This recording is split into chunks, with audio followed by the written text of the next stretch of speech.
To help you keep track of your Facebook advertising split tests, we've created this time-saving spreadsheet template.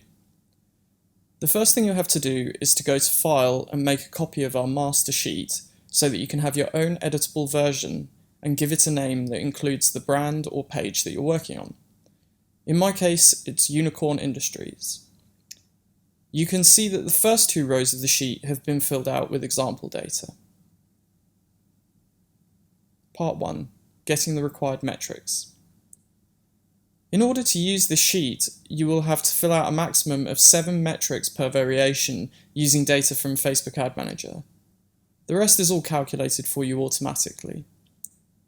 In order to get this data, go into your ad account, go to Customize Columns and create a new saved preset using the checkbox in the bottom left with the metrics amount spent, reach, impressions, link clicks and post engagements.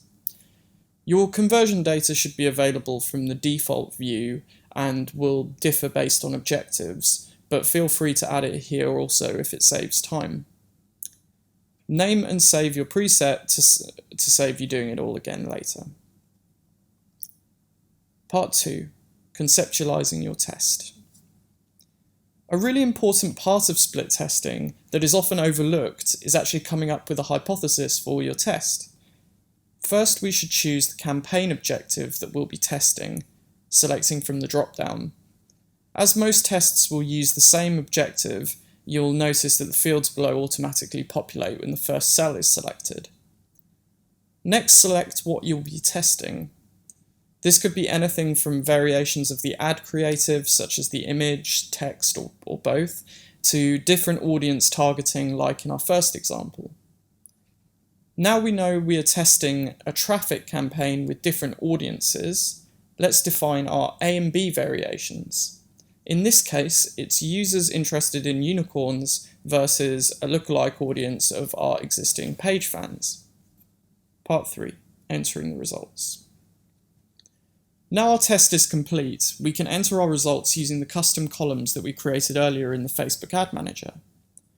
With the data filled out, we can see that despite having a higher cost per click, our variation B delivered more conversions and revenue at a better cost per acquisition, making it the winning audience. Especially for e-commerce, I've included the conversion value and cost to revenue ratio columns. The value is just the revenue generated from a conversion or assigned to a lead, so pretty self-explanatory. The cost divided by revenue is an alternative ratio to return on investment or return on ad spend. I personally prefer this metric as I like to focus closely on cost per acquisition as my main e-commerce metric. Any ratio below 100% is profitable. However, if you prefer ROAS, then you can just reverse the calculation, taking the revenue and then dividing it by the cost. I've used the yellow row below to declare the winner and summarize the results of the test. This is really useful when looking back at your test history, as you'll see in Part 4. Part 4. Analyzing past tests to optimize your campaigns. In this example sheet, we have data from 5 tests run over the past months. You can see in the objectives and what are my testing columns, there are filters available.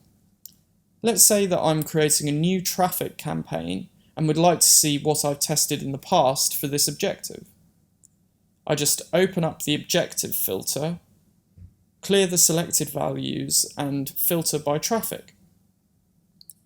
I can then see that I've done 2 rounds of audience testing and 1 round of ad creative. So I might decide to test a different variable like geographical region, device or placement next. Similarly, by using the What Am I Testing filter, I can see across all my different campaign objectives which audiences have performed in the past and try and spot trends across the account. For example, I can see that despite my lookalike audience winning the traffic objective, it lost on an engagement objective, indicating that I might want to try this as a contender audience for a new traffic campaign test to see how it performs in terms of sales on my website.